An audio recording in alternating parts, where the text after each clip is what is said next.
nggak seseorang itu melakukan suatu kebaikan untuk apa? Apakah itu hanya ketulusan hatinya, atau itu untuk mencuri perhatian kamu, atau ada niat terselubung di balik itu? Panjang lebar, kita singkat kata aja. Dia membagikan semua kebaikan itu dengan direkam. Semua orang tahu dong, artinya dia menjadi terkenal karena menjual konten itu. Menjual konten, akhirnya dapat duit, dia bagi lagi. Akhirnya nama dia gede. Menurut kalian, apa yang akan dia lakukan berikutnya? Manusia itu sangat greedy, nggak akan pernah puas. Akhirnya dia menjual konten dia ke TV. Akhirnya TV nasional membagi berita dia itu ke seluruh pelosok yang bukan Jakarta aja, karena dia kan membaginya di daerah Jakarta. Akhirnya semua berita dia itu menyebar ke seluruh Indonesia. Wow, ya kan?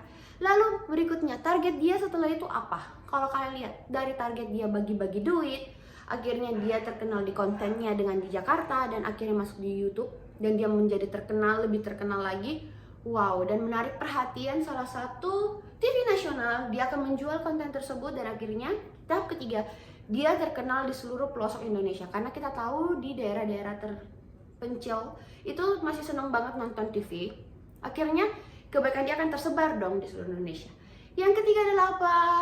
Yang keempat adalah apa maksud gue? Dia akan menjual konten itu untuk nyalon menjadi anggota dewan. Apakah seperti itu Bapak BW? Apakah seperti itu yang lu inginkan? Apakah lu pengen menjadi terkenal dan akhirnya akan mencalonkan diri? Dengar ya guys, pertama, anggota dewan itu akan selalu mengatakan mereka akan selalu membantu kaum miskin. Tapi apakah dengan duit dia sendiri akan cukup? Pertama dia akan bilang cukup, tapi kemudian dia akan menggunakan alasan bahwa akan lebih baik menggunakan uang negara untuk membantu bangsa ini. Karena dari bangsa, dari rakyat untuk rakyat, iya kan? Dan dia akan menggunakan seperti itu. Apakah kalian ingin tertipu dengan trik seperti itu dari seseorang konten kreator yang menggunakan kalian untuk membuat konten dan akhirnya tidak terkenal? Apakah seperti itu yang kalian inginkan? Kenapa masyarakat plus 62 selalu tertipu seperti itu? Akhirnya dia akan melejit. Tapi kalau seandainya dia emang pure untuk membantu orang, gue penasaran banget terhadap suatu perbuatan yang dilakukan. Kenapa dia melakukan sesuatu itu harus direkam? Atau kenapa dia harus merekam dan menjualnya ke TV nasional? Atau kenapa a lot of kenapa di wakil rakyat? Ada 4 hal yang harus kalian perhatikan.